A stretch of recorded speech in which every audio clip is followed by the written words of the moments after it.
Tony Wagner, most likely to succeed, how to help our kids move from credentials to competencies.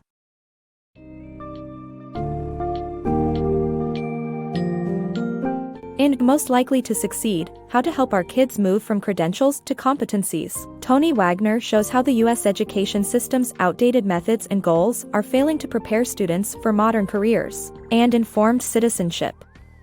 The book explores the historical development of the education system and its roots in the apprenticeship model, the influence of industrialization and religion, and the era's demands for standardization and efficiency. The author calls for a complete overhaul of the system to replace task memorization with creativity and problem-solving education, ultimately encouraging learners to discover their passion and purpose.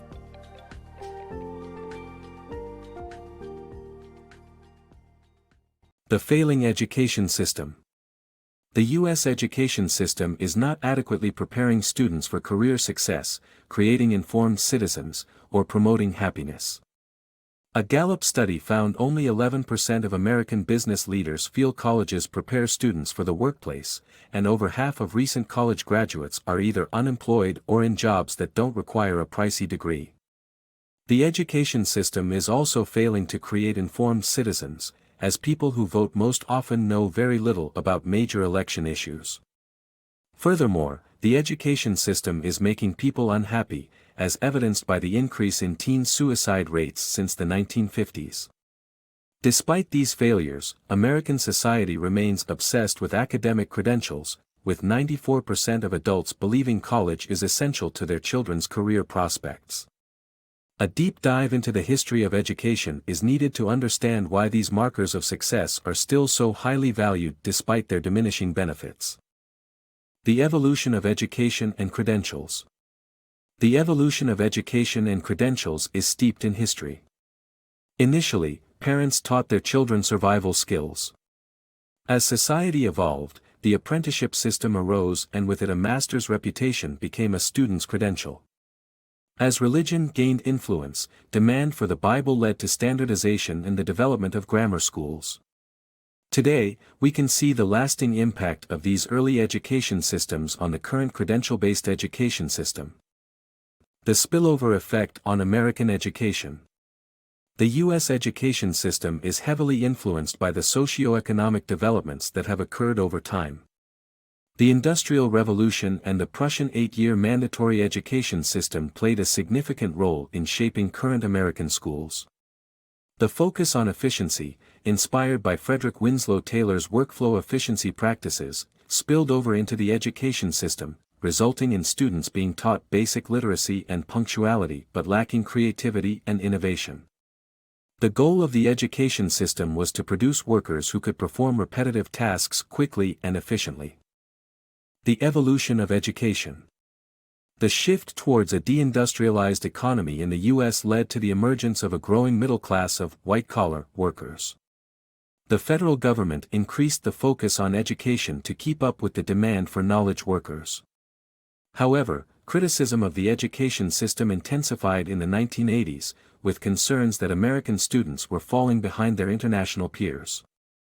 Standardized test preparation was intensified, but this failed to improve student performance and the education system remained largely unchanged. Rethinking education. Schools should teach students how to learn, not what to learn. Memorization of content, like facts and concepts, is ineffective.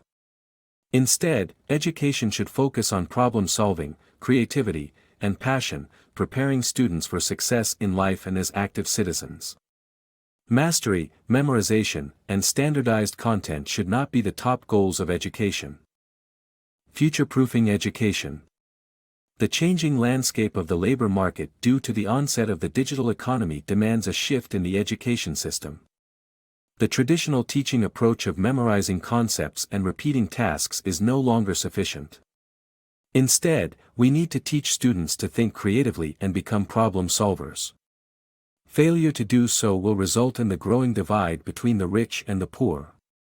However, embracing this change can lead to greater wealth accumulation and participation in the global labor market. Reframing education for the innovation era. The U.S. education system needs to move beyond reform and towards rebuilding from the ground up so students can meet the demands of the modern economy. Waiting for national leadership to step up is no longer feasible. Instead, local and state actors need to voice their opinions and put initiatives in place to develop new courses and redefine the goals of U.S. schools.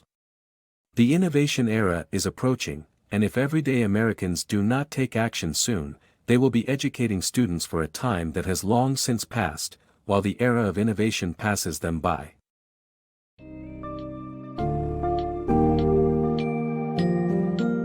Wagner demonstrates that the U.S. education system is long overdue for change. Instead of merely reforming the existing system, there is a need to entirely rebuild it from the ground up, one that nurtures creativity and innovation, equipping students with skills relevant to the modern workforce.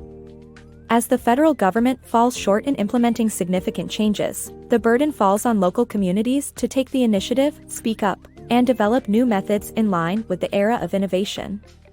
Only by transforming education can we better prepare our students for success and ensure their active participation in the global labor market.